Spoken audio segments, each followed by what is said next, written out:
உங்கள் சத்யாவின் தமிழ் புத்தாண்டு super offer.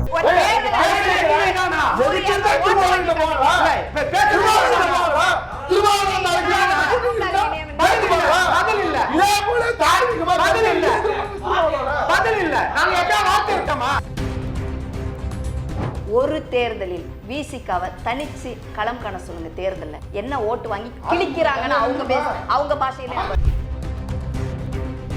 கரைந்து கொண்டு மண்புதிரை ஆற்றில் கரைந்தது போல கரைந்து கொண்டிருக்கிறது. இந்த தேர்தலுக்கு பின்னாடியே அடுத்த தேர்தல்ல தாமரை சின்னத்திலே தான் எடப்பாடி பழனிசாமி போட்டியிடுவார் அப்படிங்கிற நிலைமையை நோக்கி அது போயிட்டு இருக்கு. அது வருத்தமா இருக்கு. இவர் திரும்ப திரும்ப இப்ப இந்த ரவுண்ட்ல என்னன்னா உங்களுக்கு ரொம்ப கொள்கை இருக்கு. ஒரே ஒத்த குடும்பத்தை காலை பிடிச்சி தொங்கிக்கிட்டே வர்றதா உங்க கொள்கை.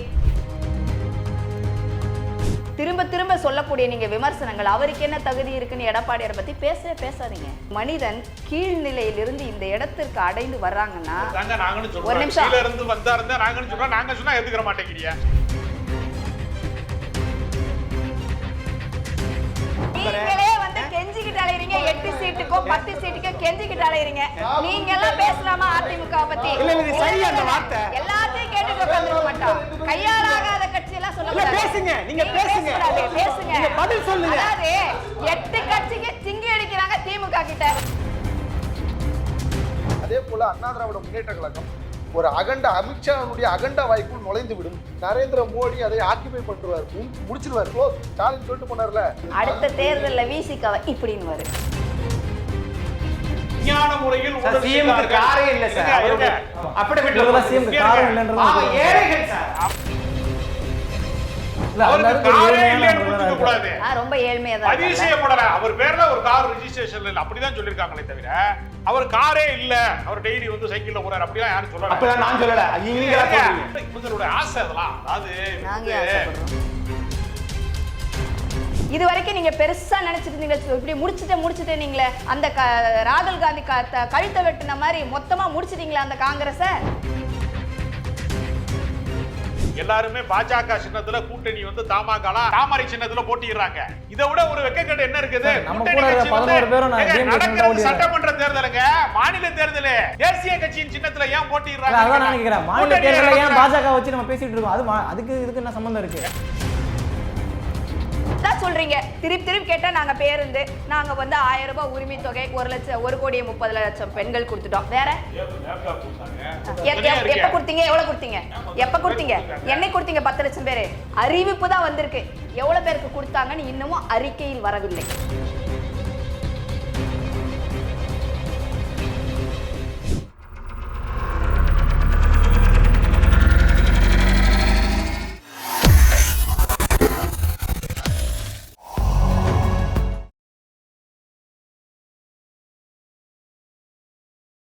இப்போ பாலிசி வைஸாக அவர் பேசும்போது 17 மருத்துவக் கல்லூரியில் கொண்டு வந்தோன்னு சொன்னதோட சேர்த்து 7.5% இடஒதுக்கீடுன்றது பாஜகவோட இருக்கும்போது அவங்க கொடுத்தாங்கன்னு நினைக்கிறேன். அவ்வளோ பண்ண முடியுது பாஜக கூட்டணியில் இருந்தாலும் அதை நம்ம வந்து ஒரு 10 கூட உயர்த்தலையேங்கிற ஒரு விமர்சனம் தொடர்ச்சியாக நானே உங்கள்ட்ட 2-3 முறை கேட்டிருக்கேன்ல. இதை எப்படி பார்க்குறீங்க? ஒழிப்பதுதான் நிரந்தர தற்காலிகமான தலைவலி மாத்திரைகளை கொடுப்பதன் மூலமாக நிரந்தரமான ஒரு தீர்வை நோக்கி நகர்த்தாமல் இருக்கும் சரியான நடவடிக்கை. அதனால நீட்டை ஒழிக்க வேண்டும் என்பதுதான் திமுகவினுடைய நிலைப்பாடு.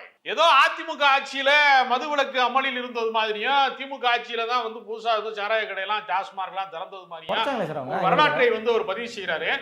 அவருடைய தன்னம்பிக்கையை நான் பாராட்டுறேன். ஏன்னா அவர் வந்து இவ்வளவு துணிச்சலா வந்து அவங்க ஆட்சியில ஏதோ டாஸ்மார்க் உருவாக்குனதே புரட்சி தலைவி அம்மா அவர்களுங்கிறதெல்லாம் அவர் மறந்துட்டாரு. அது அவங்க தான் அரசுடைமை ஆகினாங்க அப்படிங்கிறலாம் மறந்துட்டாரு. அப்புறம் அவர் கேட்கிறாரு 3 முறை எப்படி ஓபிஎஸ் முதலமைச்சரானாருங்க? ஊழல் வழக்குல உள்ள போனாங்க, அதனால முதலமைச்சரானார். இங்க உள்ள போறதுக்கு ஆள் இல்ல. ஊழல் வழக்குல சிஎம் மேல அந்த மாதிரி குற்றச்சாட்டு இல்ல, சிறைக்கு போக வேண்டிய அவசியம் இல்ல. அதனால இங்க இடைக்கால முதலமைச்சர்கள் நம்ம தான் விஞ்ஞான ரீதியா அதுக்கு ஏதாவது ஆதாரம் இருக்கா? அது ஒரு அப்பட்டமான பொய் பிரச்சாரம். விஞ்ஞான முறையில் காரே இல்ல சார். அப்படி விட்டு சிஎம் காரே இல்லன்றது ஏழைகள் சார். நீங்க ஏதாவது ஒரு கார் வாங்கி கொடுங்க. பாவம் ஏழை.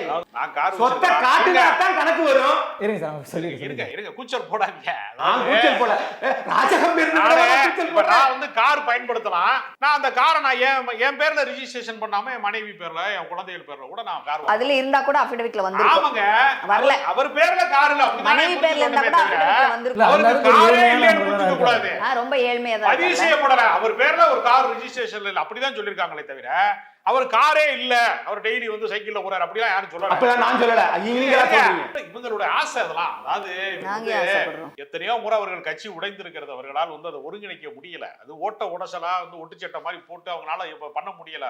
எல்லாருமே பாஜக சின்னத்துல கூட்டணி வந்து தமாகலாம் வந்து தாமரை சின்னத்துல போட்டிடுறாங்க. இதை விட ஒரு வெக்கக்கேடு என்ன இருக்குது? நம்ம கூட 11 பேரும் நடக்கிறது சட்டமன்ற தேர்தலுங்க, மாநில தேர்தல். தேசிய கட்சியின் சின்னத்துல ஏன் போட்டிடுறாங்க? அதான் நான் கேக்குறேன், மாநில தேர்தல்ல ஏன் பாஜக வச்சு நம்ம பேசிட்டு இருக்கோம்? அதுக்கு இதுக்கு என்ன சம்பந்தம் இருக்கு? சொல்லல, மாமியார் தொட்டியே ஆட்டுவார். இருங்க, மத்திய அரசாங்கத்தினுடைய ஆளுகைக்கு கீழே தான் மாநில அரசு இருக்கிறது. நம்ம வரி கட்டும் போது ஜிஎஸ்டி சென்ட்ரலுக்கும் கட்டுறோம், மாநிலத்துக்கும் கட்டுறோம். அப்ப நம்மளுடைய வரி பணம் அவங்க தானே கச்சத்தீவை வந்து மத்திய அரசாங்கம் தானே கையகப்படுத்துறாங்க. நம்ம மாநில அரசாங்கம் எல்லாமே அவங்க தானே தீர்மானம் போட்டீங்க 50 வருஷம் கழிச்சு. நீங்க வீட்டு கொடுத்துட்டீங்களா? அதிமுக வீட்டு கொடுத்தீங்களா? நீங்க இல்ல சார், 27 சீட்டு கொடுத்த உங்களுக்கு யோகியம் இருக்கா? ஒரு நிமிஷம் இருங்க, தீர்ப்பு போடுங்க. கொஞ்சம் எந்திரிங்க தான் நாங்க சொல்றோம். நாங்க ஒண்ணு தப்பா சொல்றோம். 27 சீட்டு கொடுத்திருக்காங்க. மக்களாட்சி எல்லாரும் தெய்வத்துக்கு இல்ல, பெரியவங்க கீழே கால்ல விழலாம். என்னோட கேள்வி ரொம்ப சிம்பிள். பெரியவங்களை மதிக்கிறதுக்காக தான் அவர் காலில் விழுந்தாருமா? அவரை முதலமைச்சராக்கின பெரியவங்க இப்ப இருக்கிறாங்க. சசிகலா காலில் போய் இப்ப விழுக வேண்டியதுன்னா அதிகாரத்தை கைப்பற்றுவதற்காக ஒரு முறை விழுந்தவரு இன்னைக்கு அதிகாரத்தை கைப்பற்றியதற்கு பின்பு அந்த அம்மாவை வீழ்த்துவதற்கான வேலையை செஞ்சு அவங்க சொல்றாங்க. அண்ணாவினுடைய மகன் பரிமளம் தானே திமுக தலைவரா இருக்கணும். அப்படி தலைவரா இருந்தால் எல்லாரும் காலில் விழுவாங்க. ஆனா உங்க ஆணில இது கலைஞர் திமுக மாறிடுச்சு. இப்போ ஒத்துக்கிறீங்களா? கட்சியில செயல்படுறாங்க தலைவராக முடியும். இவர் வாட்டுக்கு பரிமாற்றம் இல்ல. என்ன கேக்குறேன், 27 சீட்டு வச்சிருக்கிற கொடுத்திருக்கிற பாஜகவை தான் மையப்பட்டி அரசியல் இயங்குதா? ஏங்க, பாஜகவாவே சந்திரமுகியாகவே கங்கா மாறிவிட்டான்ற மாதிரி பாஜகவாகவே அதிமுக மாறினதுனால தானங்க நம்ம இந்த விமர்சனம் பேசுறோம். திமுகவும் பாஜகவோட கூட்டணி போயிருக்கிறது. ஏன் இவ்வளவு அதிமுக வந்து ஏற்கனவே ஜெயலலிதா காலத்துல பாஜகவோட கூட்டணி வைத்திருந்தார்கள். அப்போ வந்து பீஸ் கோயல் வந்து ஜெயலலிதாவின் வீட்டு வாசல்ல காத்து கிடக்கிறாரு. அவரை பார்ப்பதற்காக அப்பாயின்மெண்ட்டுக்காக 6 மணி நேரம் காத்து கிடக்கிறாரு. நீங்க டெல்லியில போய் எல்லா முடிவையும் எடுக்கிறீங்க. அதுதான் வித்தியாசம். நீங்க போனதா ஒரு ஞாபகம் இருக்கு சார். 2011 கலைஞர் கூட போனதா கூட ஒரு ஞாபகம் இருக்குன்னு நினைக்கிறேன். அது வேறங்க. அதிகார போவது என்பது வேறு, அடிமையா போவது என்பது வேறு. அடிமையா போறதா ஐயா அதிகார பயிருக்கு போறது ஒண்ணா? இருங்க, வார்த்தைக்கு வார்த்தை குறிக்கிட்டே நான் எப்படி பேசுறது? நீங்களே பேசிக்கிறீங்களா எல்லாத்தையும்? அதிமுக கரைந்து கொண்டு மண்குதிரை ஆற்றில் கரைந்தது போல கரைந்து கொண்டிருக்கிறது. இந்த தேர்தலுக்கு பின்னாடி அடுத்த தேர்தல்ல தாமரை சின்னத்திலே தான் எடப்பாடி பழனிசாமி போட்டியிடுவார் அப்படிங்கிற நிலைமையை நோக்கி அது போயிட்டு இருக்கு. அது வருத்தமா இருக்கு. ஒரு திராவிட கட்சி ஏன் ஆசை கிடையாதுங்க? ஒரு திராவிட கட்சி இப்படி வந்து ஒரு தேசிய 2021 சார், சவாரி போனது போய் இங்கே சரணடைந்து விட்டீர்களே. 2021 உங்களுக்கு அவங்களுக்கு இடைவெளியே 4% தான். நீங்க சொன்னீங்க பொள்ளாச்சி வழக்கு, ஸ்டெர்லைட் வழக்கு, அந்த பிரச்சனை இந்த பிரச்சனை சொன்னீங்க. ஆனா வெறும் 4% தான். அது டிடிவி தினகரனால வந்த பிரச்சனை. அது நீங்க அவங்க கூட்டணியில் இருக்கிறாங்க. டிடிவி தினகரன் மட்டும் தாங்க போயிருக்காங்க. ஆதரவாளர்கள் பூரா திமுக கொண்டாங்க. அது தெரியாது உங்களுக்கு? எல்லாருமே திமுக கொண்டாங்க. தேமுதிக வந்து அன்றைக்கு தேமுதிக எங்க இருந்துச்சு, இன்னைக்கு திமுக கூட்டணியில இருக்கு. அன்றைக்கு ஓபிஎஸ் எங்க இருந்தாரு, இன்றைக்கு அவர் திமுக இருக்கிறாரு. நீங்க மாற்றங்களை பார்க்கணும்ல. அன்னைக்கு வந்து டார்ச்சை உடைச்ச கமலஹாசன் இன்னைக்கு திமுக கூட்டணியில இருக்கிறாரு. எல்லாருமே திமுக கூட்டணியில வந்து நெரிசல் ஏற்படக்கூடிய அன்னைக்கு கருணாஸ் எங்க இருந்தாரு, தமீமுன் அன்சாரி எங்க இருந்தாரு, எல்லாரும் திமுக கூட்டணியில இருக்கிறாங்க. அனைவருமே திமுக கூட்டணியை நோக்கி வருகிறார்கள் என்றால் உங்களிடத்திலே வெற்றி வாய்ப்பு இல்லை என்பதே உங்கள் கூட்டணியில் கடந்த காலத்திலே உங்களோடு பயணித்தவர்கள் உறுதி செய்கிறார்கள். அதனால இதெல்லாம் பேசுறதுனால, கூச்சல் போறதுனால உங்கள் தனித்தன்மையை நான் என்ன கேட்கிறேன்னா, அதிமுகவின் தனித்தன்மையை பாதுகாத்து கொடுங்க. அவ்வளவுதான். நீங்க வந்து எங்களுக்கு சமமான போட்டியாளராக, திமுகவுக்கு சரி சமமான போட்டியாளராக நீங்கள் இல்லாமல் போய்விட்டீர்களே, அந்த வருத்தத்தை தான் நான் மறுபடியும் கூட்டணி கட்சியோட பிரச்சனை தேர்தல் பிரச்சாரத்துல மக்கள்கிட்ட எப்படி சார் அது எங்க தாக்கத்தை ஏற்படுத்துது? யாருக்கு என்ன? இப்ப அவங்களுக்குள்ள ஒரு பிரச்சனை இருக்கு, பாஜகவோட சீட்டு பகிர்வு, அது இது நீங்க 1000 வருஷம் சொல்றீங்க. இதெல்லாம் எப்படி மக்கள்கிட்ட எடுபடுன்றதான் கேள்வி. மக்கள்கிட்ட எடுபடலைங்கிறது பிரச்சனையே. எடப்பாடி பழனிசாமி உதயநிதிக்கு தான் பதில் சொல்லிட்டு இருக்காரு. அப்படின்னா என்ன அர்த்தம்? அவருக்கு ஈக்குவலான லீடர் அவருக்கு உதயநிதி தான். ஸ்டாலினோட ஒரு போட்டி போட முடியாதுங்கிற இடத்தை நோக்கி அவர் நகர்ந்துட்டாரு. அதை நீங்க கவனிங்க நுட்பமா. அதனால அவரை பொறுத்தவரையில எதிர்க்கட்சி தலைவரை தக்க வைத்துக் கொள்வாரா இந்த தேர்தலினுடைய முடிவுல? மே 4ஆம் தேதி அவர் எதிர்க்கட்சி தலைவராக நீடிப்பாரா இல்லையாங்கிறதே சந்தேகமா இருக்கு. அந்த நிலையில இருந்து தன்னை தற்காத்து கொண்டு அதிமுக பழைய வலிமையோடு திமுகவை எதிர்த்து நிற்பதற்கான வலிமையோடு வர வேண்டும் தான் விரும்புறமே தவிர எங்கள் எதிரிகள் பலவீனப்படுவதை நாங்க விரும்பல. அவர் பல குற்றச்சாட்டு சொல்றாரு. இத்தனை பேசுறாருல, முதல் சுற்றுல நான் எவ்வளவு சொன்னேன், அது ஏதாவது ஒண்ணுக்கு பதில் சொல்ல முடிஞ்சு அவரால? என்ன சொன்ன பாத்தீங்களா? இதான் அதாவது என்னங்க சொன்னீங்க? நம்ம நீங்க ஏதோ ஆமா ஏதோ திருக்குறள் சொன்ன மாதிரி நான் விளக்க முடியாம இருக்கீங்க. சொன்னீங்களா? பாலிசி பத்தி பேசுனாங்க, லா அண்ட் ஆர்டர் பத்தி பேசுனாங்க. வேற எங்கயாவது போயிட்டீங்களா? சட்டசபைக்கு போயிட்டீங்களா? இங்க தானே உட்கார்ந்திருக்கீங்க, பதில் சொல்லணும்ல. அதிமுக அதை விட்டுட்டு இவர் திரும்ப திரும்ப இப்ப இந்த ரவுண்ட்ல கொள்கையும் கிடையாது, பேசுறது கோட்பாடு என்னன்னா, உங்களுக்கு ரொம்ப கொள்கை இருக்கு, ஒரே ஒத்த குடும்பத்தை காலை பிடிச்சி தொங்கிக்கிட்டே வர்றதுதான் உங்க கொள்கை. கருணாநிதி காலை பிடிச்சிட்டு அவர் தொங்குவாரு, யாரு ஸ்டாலின் தொங்குனாரு, அவர் காலை பிடிச்சிக்கிட்டு இவர் தொங்குவாரு. ஆனா இவங்க சொல்லுவாங்க யார் காலையும் நாங்க தொங்கலன்னு. மொத்த குடும்பத்துக்குள்ளே மொத்த பேரும் காலை பிடிச்சிக்கிட்டு தொங்கிக்கிட்டே வரீங்களே, அடுத்து இன்ப நிதியை பார்த்தா அதையும் தொங்க போறீங்க. வெக்கமா இருக்கு. இத நம்ம வருத்தப்படணும் இந்த விஷயத்த. ஆனா அத பெருமையா நினைச்சுக்கிறாங்க, அதுதான் எங்களுக்கு வேதனையா இருக்கு. அடுத்தது ஆமா, அடுத்து சிஎம், அவர் சிஎம், இவர் சிஎம், அவர் சிஎம். இனிமே அவ்வளவுதான், முடிஞ்சு போச்சு, கதையை முடிச்சுட்டாங்க. எங்க ஊர் பாஷையில சொன்ன மாதிரி சோலி முடிஞ்சு போச்சு உங்களுக்கு இந்த தேர்தலோட, அது புரிஞ்சுக்கோங்க முதல்ல. அடுத்தது கூட்டணி பத்தி, இதுதானா விமர்சனம், இதுதான் பிரச்சாரமா? உங்களுக்கு ஃபெயில் ஆயிட்டீங்க, மக்கள் கிட்ட ஃபெயில் ஆயிட்டீங்க. தேர்தல் அப்படின்னா தேர்தலுக்கு ஒரு தேர்தல் அறிக்கை இருக்கு, மேனிஃபெஸ்டோ இருக்கு, இதை கொண்டு போய் மக்கள் கிட்ட ரீச் பண்ணணும். ஏற்கனவே ஆட்சியில் இருந்த கட்சிகள் என்ன பண்ணுவாங்கன்னா, நாங்க இவ்வளவு சாதனை பண்ணியிருக்கோன்றதை சொல்லுவோம், இதைத்தான் நாங்க சொல்லிட்டு முன்னெடுத்துட்டு போறோம். ஆனா இவங்களுடைய பேச்சு என்னவா இருக்குன்னா, இவ்வளோ நேரம் பேசினார் பாருங்க. இந்த ஒரு படத்துல என்ன மாயவரத்துல கூப்பிட்டாங்க, மன்னார்குடியில கூப்பிட்டாங்க, மதுரையில கூப்பிட்டாங்க அப்படின்ற மாதிரி கருணாசு வந்தாரு, இவரு வந்தாரு, தனியரசு வந்தாரு, புகழேந்தி வந்தாரு, ஓபிஎஸ் வந்தாரு. செல்லா காசுகள் மொத்தமும் சேர்த்து இங்க இருந்து விரட்டி விட்டது அத்தனை அங்க போய் உட்காந்துருக்கு. இதை கூப்பிட்டு வச்சுட்டு அந்த பஸ்ஸுக்குள்ளேயும் ஏத்தியாச்சு, டிக்கெட்டு கொடுத்தாச்சு. ஆனா ப்ராப்பரா கொண்டு போய் எங்க போய் சேர்க்கறதுன்னே தெரியல இவங்களுக்கு. நான் திரும்பி திரும்பி நிறைய விவாதங்கள்ல நான் கேட்டேன், நீங்க முதல்ல 26 பேர் கூட்டணியா, இல்ல 22 கட்சியா, இல்ல 21 கட்சியா? இது வரைக்கும் திராணி இருக்கா ஸ்டாலினுக்கு? நான் கேட்கிறேன், ஒரு கூட்டம், ஒரு மாநாடு போட்டு அத்தனை தலைவர்கள் யாருன்னு நீங்க மேடையில நிறுத்த முடிஞ்சா உங்களால? 4 பேரை இப்பயும் நிப்பாட்டி வச்சுட்டு உட்காந்து இவங்க தான் கூட்டணியே ஒழுங்கா அமைக்கலையே. சந்துல பொந்துல போனவெல்லாம், அறிவாலயத்தை சுத்தி போனவங்க எல்லாம் உங்களுக்கு கூட்டணி கட்சி தலைவர். இது வரைக்கும் நீங்க பெருசா நினைச்சிட்டு இருந்தீங்களே, இப்படி முடிச்சுட்டு நீங்களே, அந்த ராகுல் காந்தி கழுத்தை வெட்டின மாதிரி மொத்தமா முடிச்சிட்டீங்களா அந்த காங்கிரஸ? இன்னைக்கு எங்க இருக்கிறது காங்கிரஸ்னே தேடிக்கிட்டு இருக்கிறோம் நம்ம. அவர் இது வரைக்கும் ஒரு வாழ்த்து சொல்லியிருக்காரா இந்த கூட்டணியை குறித்த வாழ்த்து? கடந்த காலங்கள்லாம் அவர் எங்க அண்ணன் முதலமைச்சரா வரணும்னு பேசினவர் தானே.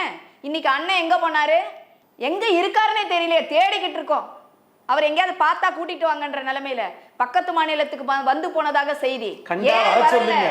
அதான் பக்கத்து மாநிலத்துக்கு வந்தவர் தமிழ்நாட்டுக்கு வரவில்லை அப்படின்னு சொன்னா, இன்னைக்கு காங்கிரஸ்காரங்க வாக்குகள்லாம் இவங்க கூட்டணிக்கு விழுன்னு இவங்க நம்பிட்டு இருக்காங்களா? பகல் கனவு. அடுத்த ஆல்டர்னேட் அதிமுக தாங்க. ஒன்னு சொல்றேன் கேட்டுக்கோங்க, இன்னைக்கு வரைக்கும் பாஜக மீதான ஒரு மக்களுடைய பார்வை எப்படி இருக்கிறது உங்களுக்கு நல்லாவே தெரியும்ல. அந்த உங்க பார்வையே நான் சொல்றேன், நீங்க நெறியாளர், ஜேர்னலிஸ்ட், உங்களுக்கு தெரியும் பிஜேபிக்கு 1 to 3% வாக்குகள் இருந்தது 10 வருஷத்துக்கு முன்னாடி. கடந்த தேர்தல்ல ஆல்மோஸ்ட் 12% ஓட்டு எடுத்து தனிச்சு நின்னு, நாங்க காரணம் இல்ல, தனிச்சு நின்னு 12% ஓட்டு 2024 தேர்தலில் பிஜேபி எடுத்திருக்காங்க. ஒன்னில்லன்னு சொல்றீங்களே. இப்ப அந்த கால்குலேஷன்ல தான் நாங்க வரோம். எங்க பர்சன்டேஜ், பிஜேபி பர்சன்டேஜ், தனியா நின்னுக்கிட்டு இருந்த அமமுகவுடைய பர்சன்டேஜ் கடந்த தேர்தலில் என்ன ஆயிருக்கு, இது எல்லாத்தையும் சேர்க்கும் பொழுது நாங்கள் வெற்றி பெற்று விடுவோம் என்பது இது திமுகவுக்கு தெரியும். அதனாலதான் பொய் பிரச்சாரம், வெறும் கூட்டணி பத்திய பிரச்சாரங்கள், பிஜேபி பற்றிய பிரச்சாரங்கள். என்ன பண்ணாரோ அதே தான் நீங்க சசிகலா அம்மையாரோ ஒரு பக்கம் ராமதாஸ் பண்ணிட்டு இருக்காங்க. பல தொகுதிகளில் உங்களுக்கு எதிராக யார் வேண்டுனாலும் பண்ணிக்கலாம். இன்னைக்கு அனைத்து இந்திய அண்ணா திராவிட முன்னேற்ற கழகம் என்பது ஒன்றுதான், மீதி எல்லாம் ஓடிடுச்சு. இந்த காத்துல அடிச்சுட்டு போன மாதிரி போன தூசி எல்லாம், பறந்து போன தூசி எல்லாத்தையும் திமுக எடுத்து வச்சுட்டு உட்காந்து இருக்கிறாங்க. அவ்வளவுதான் நாங்க வேண்டான்னு சொன்னது. அதனால எங்களுக்கு எந்த, அவருக்கு செல்வாக்கு இருந்தா ஒரு தனி கட்சி ஆரம்பிச்சிருப்பாரு, அவருக்கு செல்வாக்கு இருந்தா அவரை சுத்தி பல லட்சம் பேர் வந்திருப்பாங்க. கிடையாது, தனி மனிதன் அவர். அவருக்கு தேவை இப்ப ஒண்ணுதான், தன்னுடைய மகன் ரவீந்திரநாத்தை அவருக்கு ஒரு அரசியல் வாழ்க்கை ஏற்படுத்தி கொடுக்கணும். அதை வாரிசு அரசியல் எந்த கட்சி செய்தியான்னு பார்த்துட்டு தேடி, இங்கதான்ப்பா எல்லாரும் அப்பாவுக்கு புள்ள வந்துருது, அது மாதிரி அங்க போய் அந்த வண்டியில ஏத்தி விட்டுருவோன்னு சொல்லிட்டு ஏத்தி விட்டுருக்காரு. அது அதிமுகல செல்லாது. சரிங்களா? திரும்ப திரும்ப சொல்லக்கூடிய நீங்க விமர்சனங்கள், அவருக்கு என்ன தகுதி இருக்குன்னு எடப்பாடியாரை பத்தி பேசாதீங்க. மனிதன் கீழ்நிலையிலிருந்து இந்த இடத்திற்கு அடைந்து வர்றாங்கன்னா ஒரு நிமிஷம், கீழ இருந்து வந்தாருந்தா நாங்க சொல்றோம், நாங்க சொன்னா ஏத்துக்கிற மாட்டீங்க. ஒரு நிமிஷம் நீங்க இருங்க. திருப்பி கேட்பாங்களா? அங்க மாத்தி சொல்லலாம். கலைஞருடைய பேரன் உங்களுடைய மகன்றதுனால வந்துறாருன்றாங்க எத்தனை முறை சொல்லலாம் தப்பா? எத்தனை முறை மினிஸ்டர் ஆகி எத்தனை பதவிகளை கட்சியில் வகித்து அப்படி வந்தாரு. நீங்க இப்ப நீங்க சொல்றீங்களா, இப்ப நான் உதயநிதி பத்தி சொல்லித்தான் ஆக வேண்டியது இருக்கு. அவர் உதயநிதிக்கு பதில் சொல்றாரு. ஏன் உங்க ஸ்டாலினை சொல்லுங்களேன் பாப்போம், எப்படி பதில் வருதுன்னு பாருங்க. நான் சொல்றேன் பதில் அவர் பேச சொல்லட்டும். அவர் பயந்து போய் உட்காந்துக்கிட்டு பின்னாடி உட்காந்துட்டு அம்பு எழுதிக்கிட்டு உட்காந்து இருக்கிறாரு. உதயநிதிக்கு ஏன் இன்னைக்கு பதில் சொல்ல வேண்டிய கட்டாயம்னா துணை முதலமைச்சர் அந்த பொறுப்புல நீங்க உட்காந்துக்கிட்டு நீங்க இந்த மாதிரி வந்து சில்லறத்தனமா பேசுனீங்க அப்படின்னா அதற்கான பதிலை நாங்கள் கொடுக்கத்தான் வேணும். அதனாலதான் இன்னைக்கு பயந்து போய் அம்மா சாமி நான் ஓடிடுறேன்ற சொல்ற அளவுக்கு வந்திருக்கிறீங்க. இது ஸ்டாலின் சொல்லட்டும், ஸ்டாலினுக்கு பதில் கொடுப்போம். அதுக்காக என்ன நாங்க பதில் சொல்லாம ஓடிட்டு போறோம்? அதனால திரும்ப சொல்லக்கூடிய விஷயம் என்னன்னா, நீங்க மீண்டும் இந்த கூட்டணி பத்தி மட்டும்தான் பேச முடியும், வேற எந்த இதையும் சொல்ல முடியாது. அதிகபட்சம் நீங்க காலில் விழுந்த ஏங்க தமிழ்நாட்டுல எல்லாரும் காலில் விழுவாங்க சார், நீங்க விட மாட்டீங்களா? அப்பா அம்மா காலில் விழுந்தது இல்ல, பெரியவங்க காலில் விழுந்தது கிடையாதா?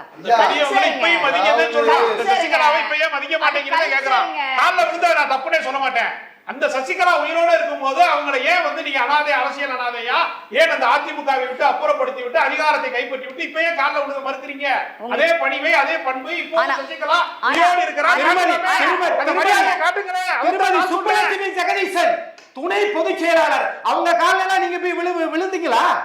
ஏன் கட்சி விழக்கூட வேண்டாம், ஆனா ஏன் கட்சி விட்டு வெளியேத்துறீங்க? விபி துரைசாமி ஏன் கட்சி விட்டு வெளியேத்து? கேபி ராமலிங்கம் ஏன் கட்சி விட்டு வெளியேத்துறீங்க?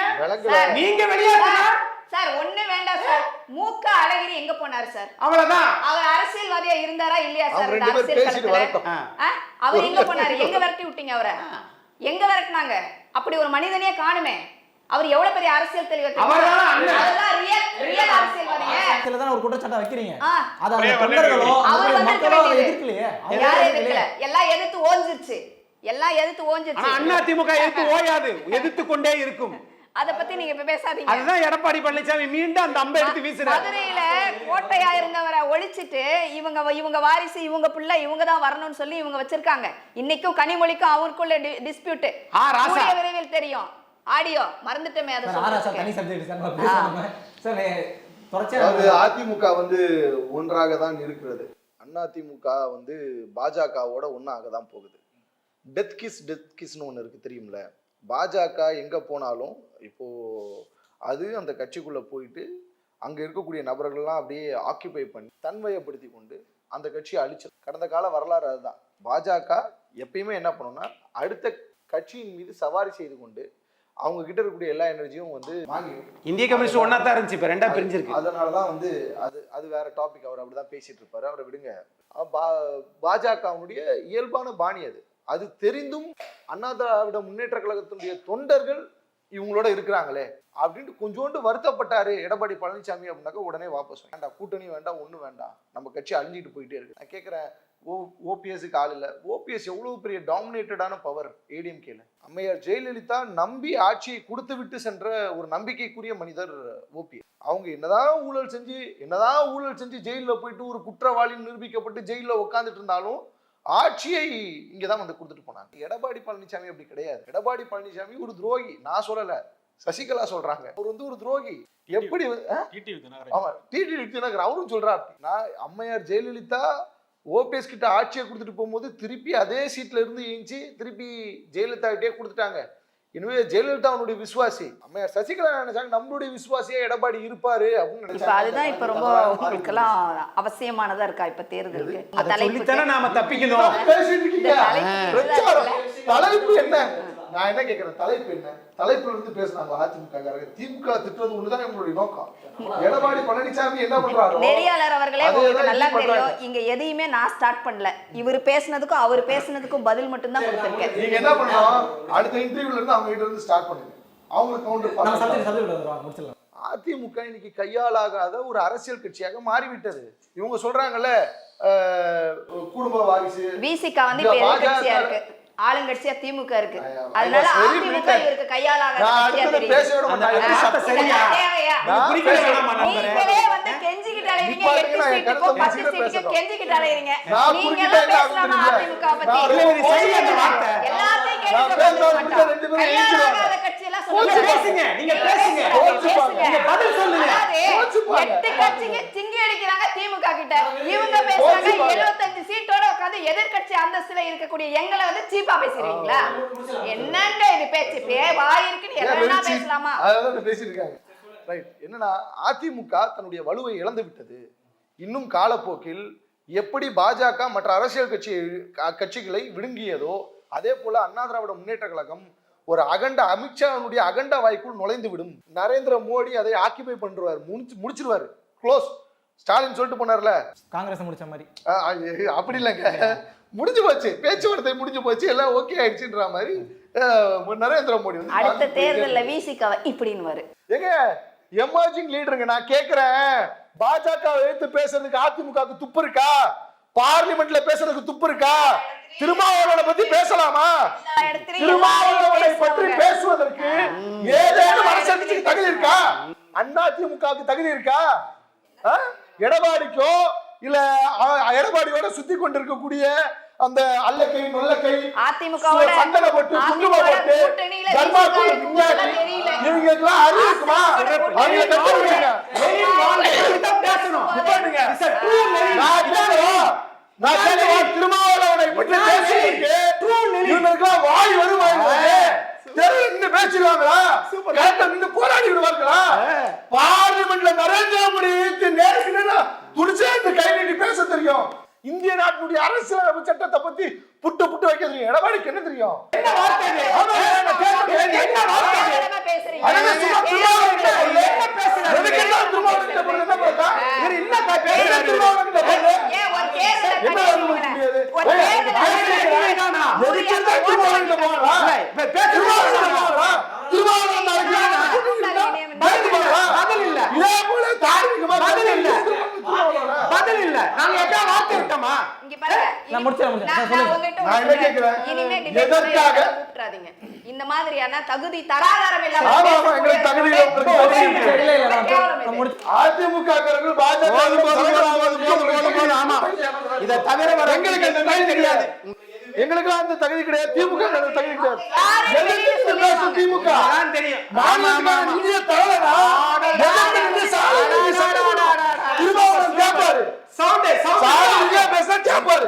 நிறைவு கருத்தா சொல்லுங்க சார். அதிமுக மண்டக விட்டு போகும். சார், என்னோட நிறைவு கருத்து சொல்லட்டுமா? ஒரு தேர்தலில் விசிகாவை தனிச்சு களம் காண சொல்லுங்க. தேர்தல்ல என்ன ஓட்டு வாங்கி கிழிக்கிறாங்க அவங்க பாஷையில அதிமுக தனியா நின்றுமா? ஏன் ஆட்சி அமைச்சருக்கு வாங்கிடுமா?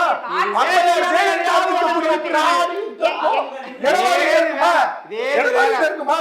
ஏது வேலை உங்களுக்கு இல்ல? என் நேரத்தையும் நண்பர் நெல்லிட்டு கொடுத்து நிறைய திட்ட சொல்லுங்க. இல்ல நல்லா இல்ல இல்ல என்ன சூப்பரா பேசுறீங்க. ஜனநாயகம்னா உண்மையிலே லெலின் பேச்சு தான். அதை கட் பண்ணி போடுங்க, மக்கள் செம்மையா பாப்பாங்க. ஜனநாயக படம் முடிச்சலாம். அவங்க ஒற்றைப்படை குற்றச்சாட்டு இல்லைன்னா நான் எல்லாமே சரியா தானே பண்ணிட்டு இருக்கோம்ன்றது எல்லாமே திமுக மீது குற்றச்சாட்டு கேள்வி இல்லை. இவ்வளவு நேரம் சொன்னேன். ஆனா திருமாவளவன் நோண்டாம அதிமுக தூக்க வராது. பேசவா? திருமாவளவன் நோண்டாம தூக்க வராது. ஏன் சார்? ஏன் தெரியுமா?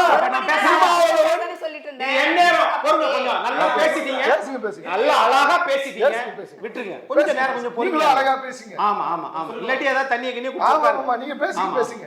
இவங்க பேசக்கூடியது கடந்த 5 ஆண்டுகள்ல ஒரு ஆண்டுக்கு 100 நாள் நாங்க சட்டமன்றத்தை நடத்துவோம், ஜனநாயகத்தை நிலை நிறுத்துவோம் நாங்க. ஆனா ஒரு வருஷத்துக்கு 12 மாசம் வெறும் 31 நாள் தான் திமுக திராவிட மாடல் ஆட்சி நடத்தி இருக்குதுங்க சட்டமன்றத்தை. ஒரு 5 வருஷத்துக்கே 161 நாள் தான் சட்டமன்றம் நடத்தியிருக்கிறாங்க. இதையெல்லாம் மக்களிடம் கொண்டு போய் சேர்க்காமல் எது தேவை? தமிழ்நாட்டில் 6699 போஸ்கோ வழக்குகள், அதுக்கு 114 கோடி தமிழ்நாடு மாண்புமிகு சமூக நலத்துறை அமைச்சர் திருமதி கீதா ஜீவன் அவர்கள் தண்டத்தொகை அந்த அரசு துறை கட்டியிருக்குது, ஃபைன் அமௌண்ட். ஆனா அதை பத்திலாம் நாங்க பேச மாட்டோம். தமிழ்நாட்டில் இவர்கள் நினைப்பதை போல் மொழி இனம் அதை அப்படியே தூண்டி விட்டு தமிழ் மொழி தமிழ் மானம், அதுக்கு தான் நாம் தமிழர் சீமான் அவர்கள் இருக்கிறாரு.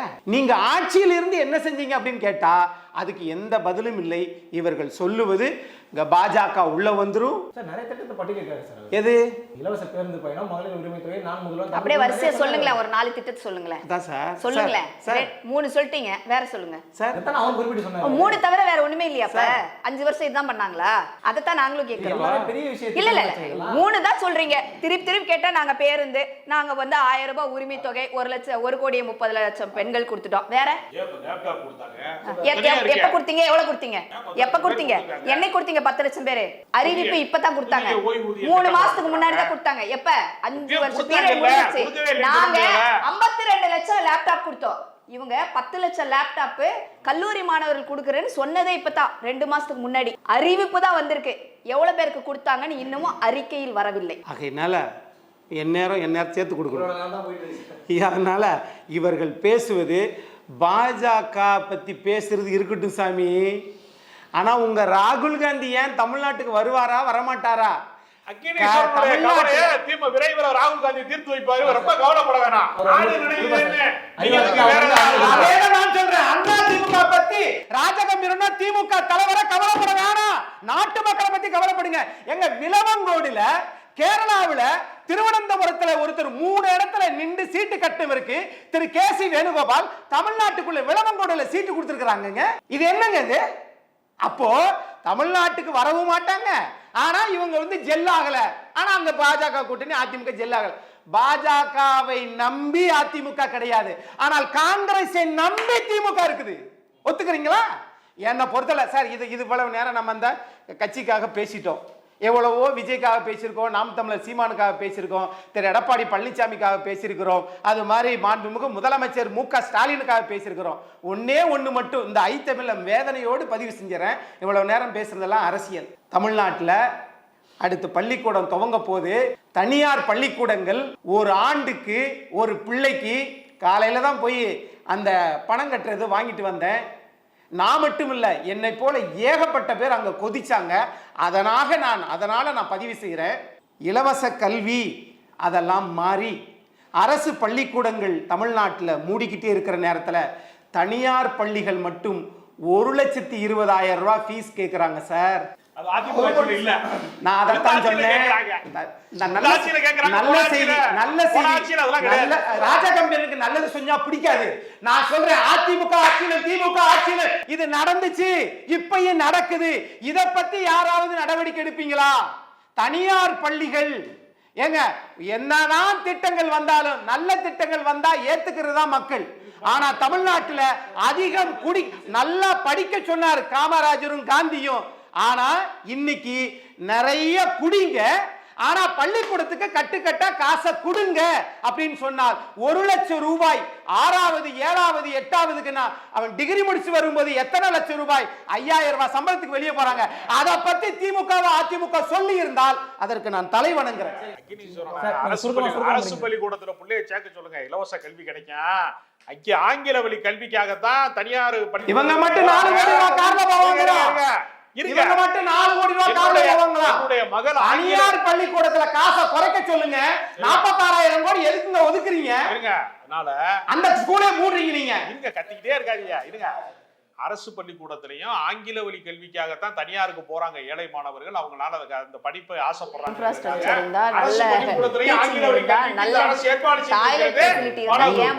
படிச்சிட்டு இருக்காங்க. அதனால அரசு பள்ளிக்கூடத்துல சேர்க்காம கொள்ளையடிக்கிற தனியார் நிறுவனங்களுக்கு போயிட்டு கூக்குரல் போடுறது. அரசு பள்ளிக்கூடத்துல ரொம்ப நேரம் அதிகமாயிடுச்சு. அவருடைய பிள்ளைங்கள்லாம் எங்க படிச்சாங்க சார்? அரசு பள்ளிக்கூடம் படிச்சாங்களா? என் பிள்ளைங்க தனியார் பள்ளிக்கூடத்துல தான் படிச்சாங்க. என் பிள்ளைங்க தனியார் பள்ளிக்கூடத்துல படிக்கிறாங்க அப்படின்னா என்ன பேச விடுங்க.